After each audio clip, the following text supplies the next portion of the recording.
Good evening, viewers. This is Supinder again here before all of you with yet another topic related to grammar, basic grammar. Omission.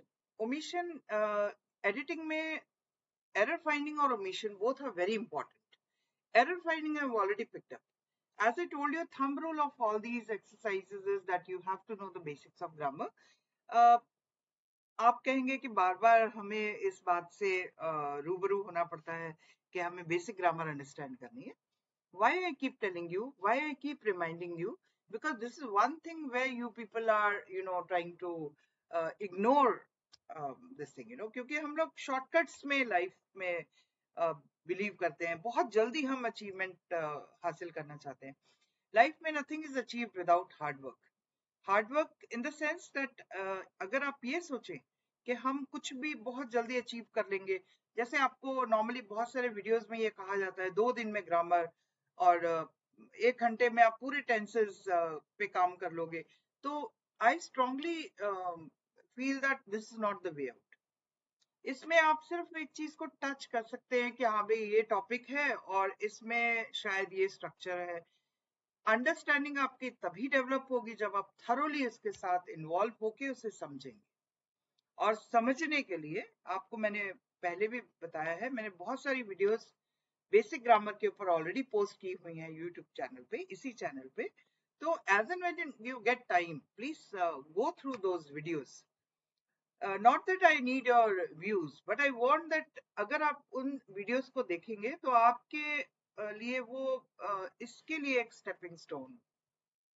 आप लोग के support के लिए बहुत बहुत शुक्रिया, बहुत बहुत धन्यवाद. I am really thankful from the core of my heart that you all are going through my videos, you are giving me support and आपके व्यूज जब आते हैं तो मुझे बहुत अच्छा लगता है कि चलो कोई इस चीज की मेरी मेहनत को कोई रिगार्ड दे रहा है या उसको समझ रहा है. अभी और बहुत जरूरत है, बिकॉज जब तक आप समझोगे शायद देर ना हो जाए, है ना. कि ये चीज अगर आप अभी से अपने लाइफ में जोड़ लेंगे कि हमें अपनी बेसिक्स को क्लियर करना है at what ever cost.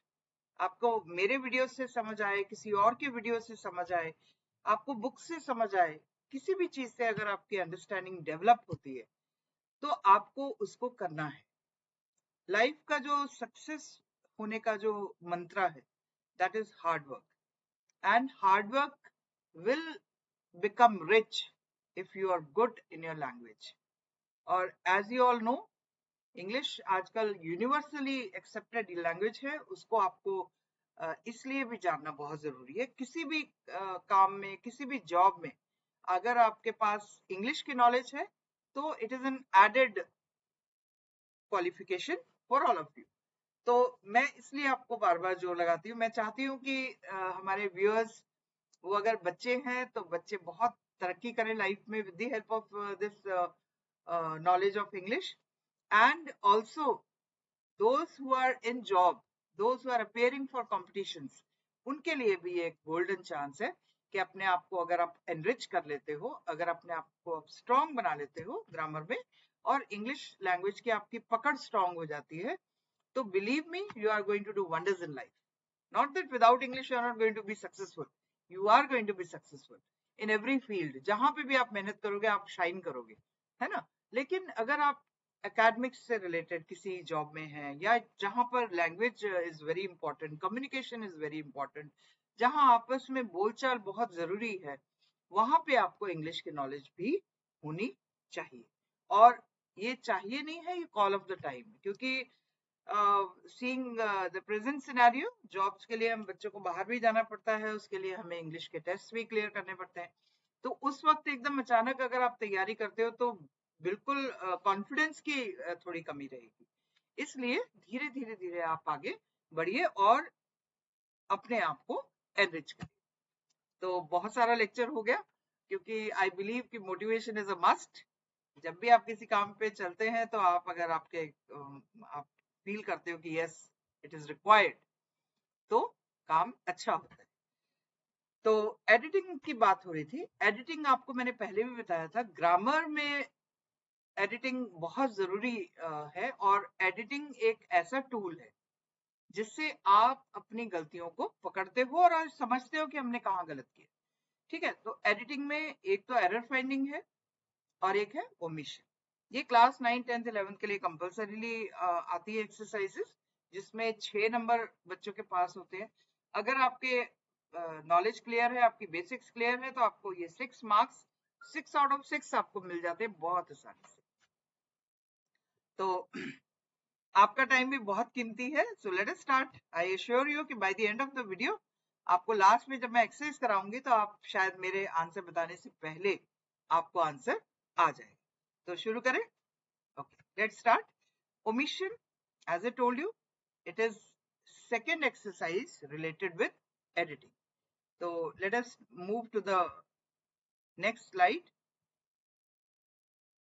Why is it important to practice omission exercise? अभी मैंने आपको पहले बताया था कि हमें एडिटिंग में एरर फाइंडिंग करना क्यों जरूरी है।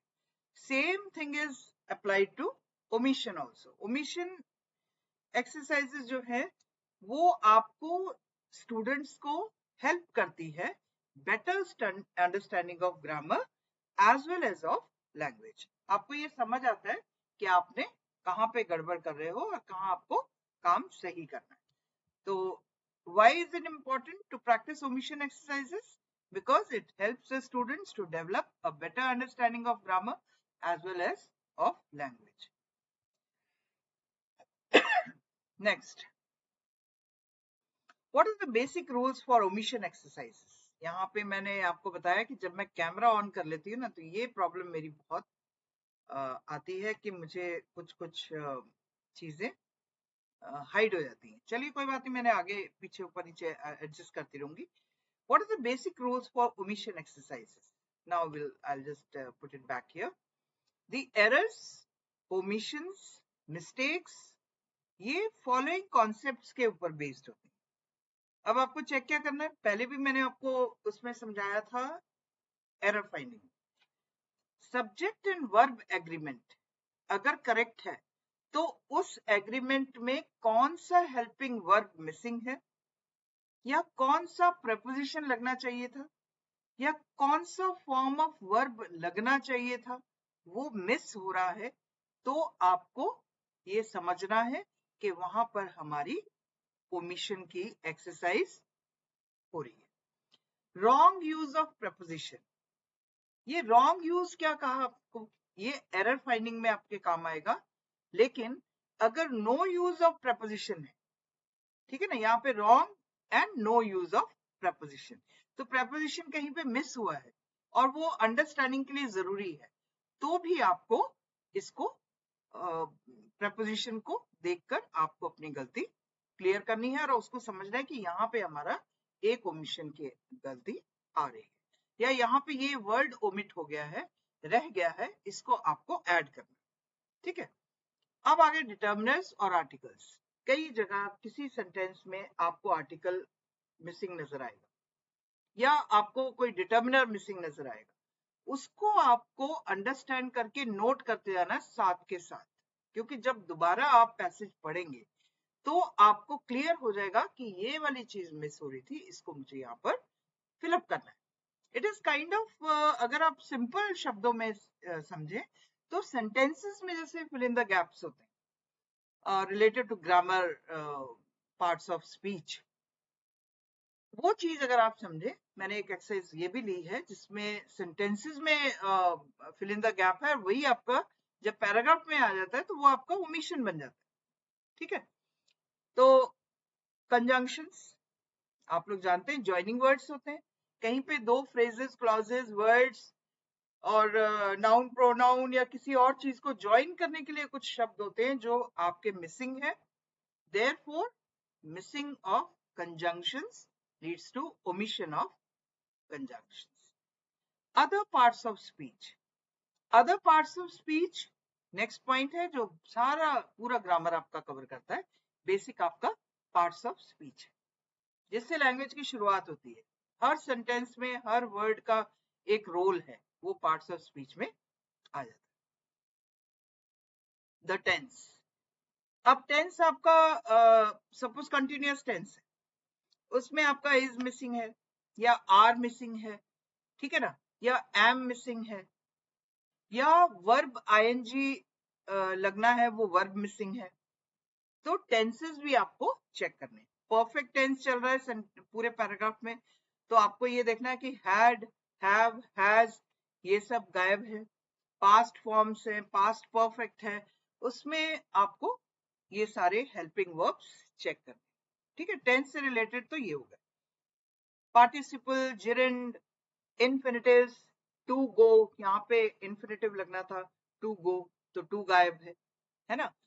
तो इस चीज को आपको समझना है कि ये एरियाज हैं जो मैंने अभी आपके यहाँ पे लिखे हुए स्लाइड में आपको नजर आ रहे हूँ, ये सारे एरियाज पे आपको वर्क करना है to find out omission exercise.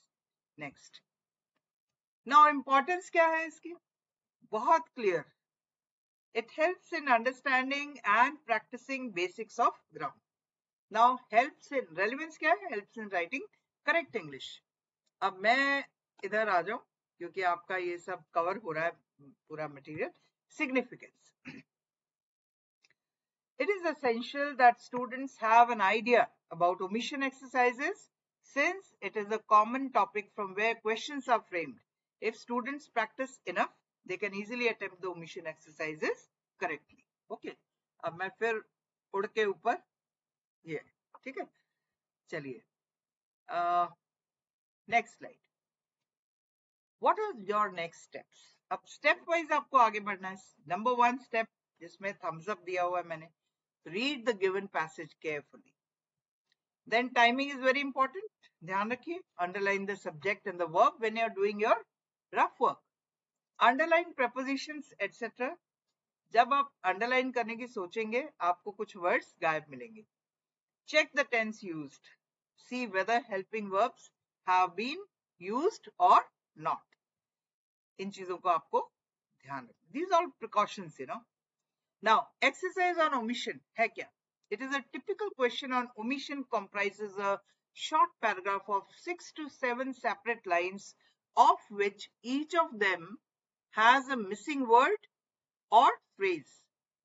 The sentence inherently incomplete and incorrect without that missing word. जैसे मैंने आपको पहले बोला कि जो भी वर्ड मिसिंग होगा उसकी वजह से पूरा पैसेज का जो है इफेक्ट खत्म हो जाएगा या मीनिंगलेस हो जाएगा या अटपटा लगेगा सुनने में भी और पढ़ने में भी। ठीक है, तो keeping in mind the pronoun and tenses rules, you have to solve the questions. Okay, now coming to the next exercise.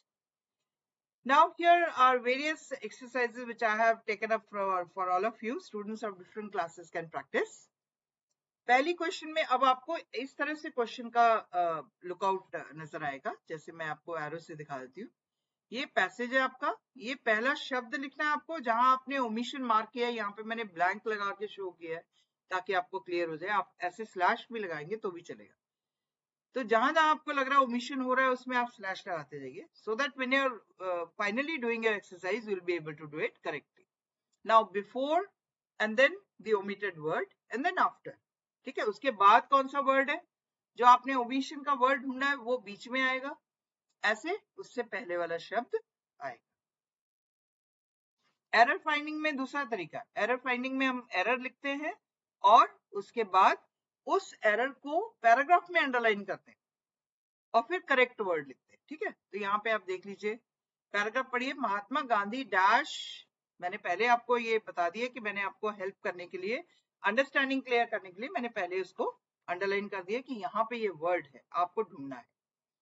Considered one of dash most influential man to ever walk on earth.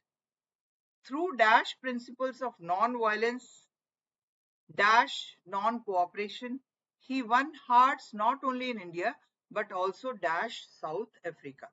Word आ गया गांधी पहले, considered, फिर आ गया of most. अब मैं इसको 1 minute के लिए जब तक आपसे बात कर रही हूँ आप अपनी कॉपी में नोट डाउन कर लीजिए।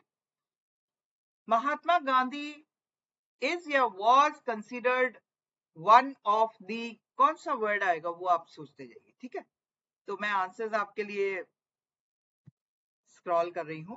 These are the answers.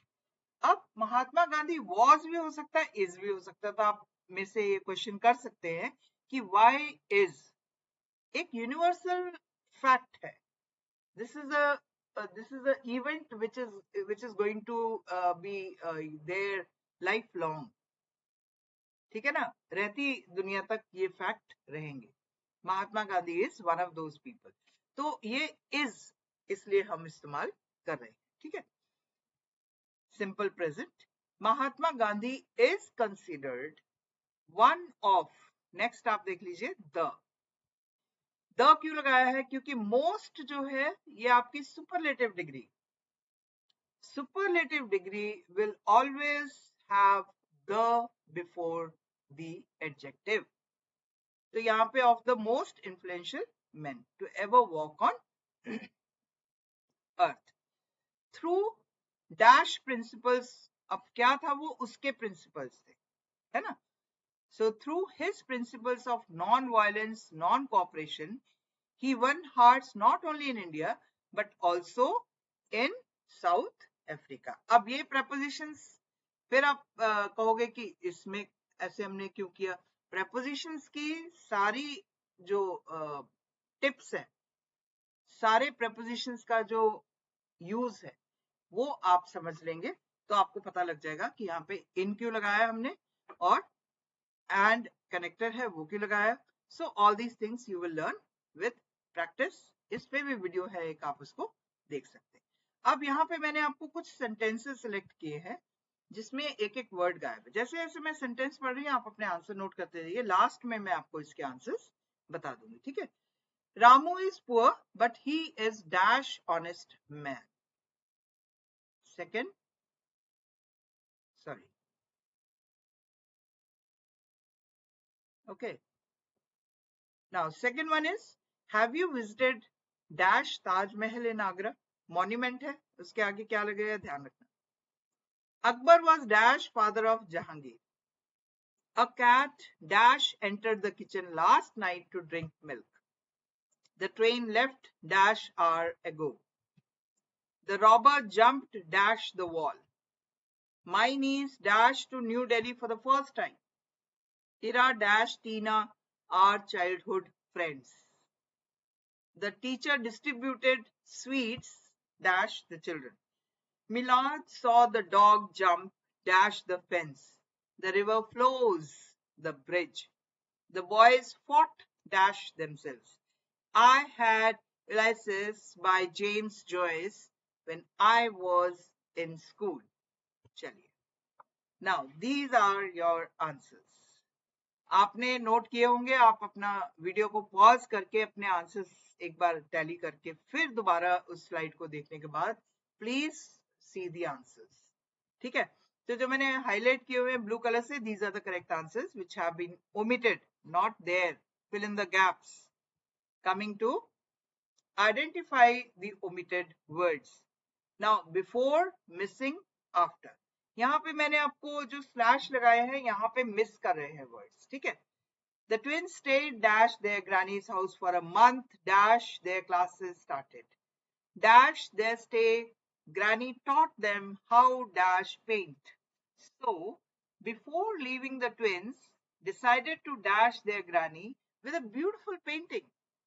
Both dash twins drew dash beautiful scenery and gifted it to the dash granny on the day dash left. Okay, coming to the answers. Now these are the answers. थोड़ी देर के लिए मैं इसको scroll करूंगी ताकि आपको पहले का आंसर नजर आ जाए. Stayed at their granny's house for a month before their classes started. ठीक है. अब आगे देखिए. नहीं, अभी भी नहीं आया. Their stay इसमें आएगा during their stay. Granny taught them how. अब आपको मैंने infinitive बोला था 2 plus V1, तो यहाँ पे how to paint. So before leaving, the twins decided to dash to surprise their granny with a beautiful painting. Both the twins, the क्योंकि definite subject है यहाँ पे ट्विंस, जो ऑलरेडी हम उनको पहले देख चुके हैं पैराग्राफ में. Therefore, they become a particular twins. Both twins drew a beautiful scenery and gifted it to their granny on the day they left. ठीक है. So this is the way we will be finalizing our answers. थोड़ा practice आप अगर continuous करेंगे तो I assure you कि आपके full marks आएंगे. Not to worry. Now identify the omitted word. इसमें भी आपको बिफोर और मिसिंग वर्ड और आफ्टर, जो भी मिसिंग वर्ड के बाद है, उस वर्ड को नोट करना है. ये पूरा पैराग्राफ मैंने 2 स्लाइड्स में बनाया हुआ. First slide you can go through and then this is the second one. ये आपकी प्रैक्टिस के लिए, so I will halt here itself. But for your benefit, I would like to give you answers, right? These are the answers of this particular paragraph. कैसे आपको मैंने ये slash लगा के बताया कि ऐसे आपको पहले स्लैश लगा लेना है, फिर आपको उसके बाद करेक्ट वर्ड जो पहले वाला शब्द है वो लिखना है और उसके बाद वाला शब्द. ठीक है. This is a story which you will enjoy reading and then you can answer the. अब लास्ट में thank you very much for your support. Thank you very much. God bless you all. जो भी जिन्होंने भी video देखा है, and I hope they'll be benefited. Not to waste your time. Again, मूल मंत्र याद रखिए. Hard work, and hard work. That is the only solution for better understanding of a language which is not well known to us. जो एक foreign language है, थी, अब तो universally accepted language है. तो इसमें हमें आगे बढ़ने के लिए hard work must है. So all the best to all of you. Those who are preparing for exams, those who are going through preparations for their class tests and everything. Thank you very much. Please subscribe and share and like the channel if you feel it is good enough. Thank you so much. God bless you.